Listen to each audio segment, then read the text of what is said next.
হদ্দে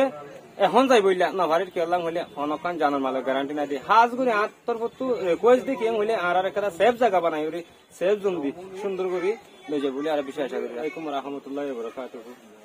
তো আর তো বেশি খুশি লাগে কেলাম হইতে চাইলে আর 5 বছর গিয়ে গই আর অনকাম বলমাই লইজে বলে ন হদি আনমাদ আর বেশি প্যারেশন আসছিলাম।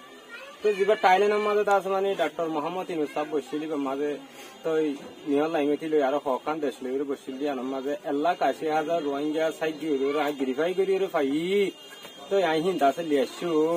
তেম হইতে আমার আর তো বেশি খুশি লাগে মাত্র হ্যাঁ কারণ আর তো আর যেন খুশি হ্যান পেরেশান লাগে তখন দিলে মধ্যে চাইলে আর একটা দা হনকান জানার মালর হনকান গ্যারান্টির হতানো হোক আর আছে মানে তো কি বাঙালি লুমিও বলে হইলে যাইব দে নাকি রোহিঙ্গা লুমিও হইলে যাইব দে হনকান নামরে হাইল্যান্ড নগরে কেলাম হইলে আরো গো ইনসান হিসাবে আর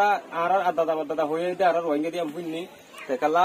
আর তো রোহিঙ্গা ডকুমেন্টও আছে তো আর আজ 70 বছর পর্যন্ত জুলুঙ্গুরে দেড় ভিতরে রোহিঙ্গা দিয়ে আনাল্লা জুলুঙ্গ দিয়ে বেয়েছে আর ধর্মলে ফর গজে ইয়ানাল্লা জুলুঙ্গ যে এঙ্গরে করার জিন দা বাদা দাদা মানে আর রোহিঙ্গা টকল আসিল আর জিয়ান সিটিজেনশিপ আসিল ইয়ানো তো হারিলে বলাই তো লতি আজ যা একবার ঠেলি বাংলাদেশে ফারগা দিয়ে ইয়ার আগেও দিয়ে ইয়ার আগে 10-12 দিয়ে ইয়ার আর তো মনে হদ্দে হন দিলে হতে চাইলে আর বাংলাদেশের মাঝে আন হরফাঙ্গরি আর খেঙ্গুরি আছে দিব দে ইয়ার নাম হাইল্যান্ড নগরে তো আর আছে মানে 1,80,000 আজ 8 বছর হইল সাইকেল যেতে 1,80,000 সাইকেল যেতে 8 বছর পর্যন্ত গিয়ে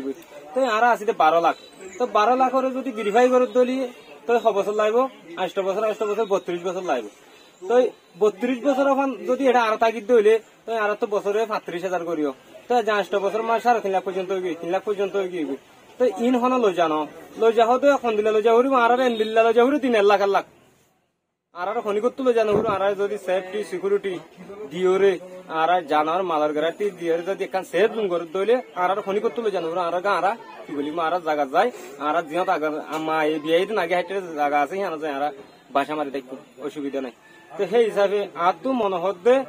এখন যাই বইলা নভারির কেলাম হইলে অনকান জানার মালের গ্যারান্টি না দিয়ে হাজ করে আত্তর পত্তু রিকোয়েস্ট দি কেম হইলে আর একটা সেফ জায়গা বানাই ওরে সেফ জোন দি সুন্দর করে লইজে বলে আর বেশি আশা করি অনুরাগ এটা আসেন নাগরিক হিসেবে এখন কি হিসেবে যাইতেছেন এটা পঞ্চায়েত হিসেবে থাকিতেছেন তো এখন আগে আসছিলাম তো রোহিঙ্গা এখনো রোহিঙ্গা তো আর আছে মানে রোহিঙ্গা হলে চিনি দি তো আর কি বেঙ্গলি হলে চিনিব না তো আর আছে মানে কনফার্ম নগরে তখন দিলাম হলে আর 12 ঠেলি দিতে বাঙালি বলে হয়ে তো আর তখন এটা বাঙালি কলম নাই লেখা নাই তো বাংলাদেশ আজাদ হইতে গাহত্যের মাঝে তো আর হিয়ার আদাদা 1942 মাঝে তো আছে মানে আর হইতে সুশি হইতে হতে 1942 তো হতে মারামারি করছিল হতো মানুষ হয়তো মক্কা টিললে মানুষ হা কি মুসলমান হাইটিল দি মক্কা টিললে না তো 1942 তৈলে 71 মাঝে বাংলাদেশ আজাদ হইতে 1942 মাঝে দেশ আজাদ নল বিদেশত হিয়ালতি হতো আসছিলাম রে কুমারা তিতে বাঙালি হলে কি হইব না তো ওরা মেহরবানি করে আর বাঙালি হইলে তো আছে মানে আর তো বাংলাদেশ তো জানা করে তারা মেইনলি হইলে রোহিঙ্গা দিয়া করবো কেউ লাগ হতে চাইলে আর আলো কম আর কালচারের ফরক আর চলাচলের ফরক তো ওনারা বাজুবুত বাতু দি কিন্তু আর বাজুবুত দিবি দি তো হতাবার্তারা লই বেশ কম হার মিক্কালের অনরালে বেশ কম আর হনত মাঝে বাঙালি ন আর জিয়ান মেইন আছে আর রোহিঙ্গা হন্তু উড়ে আসে দে কেঙ্গুরি উড়ে আসে দিন আর তো না বেশ জানে বেশ বুঝিয়তে সেই হিসাবে আর রোহিঙ্গা হইলে তাই আর খনিকত লইয়া না ফুরিব অসুবিধা দিয়ে আর সেফ জোন দইলে আর আমার দূর যা ফ্যামিলি লইলে তেতে আড়ি ভারি গাড়ি ভারি টেলি ভারি যাইবি।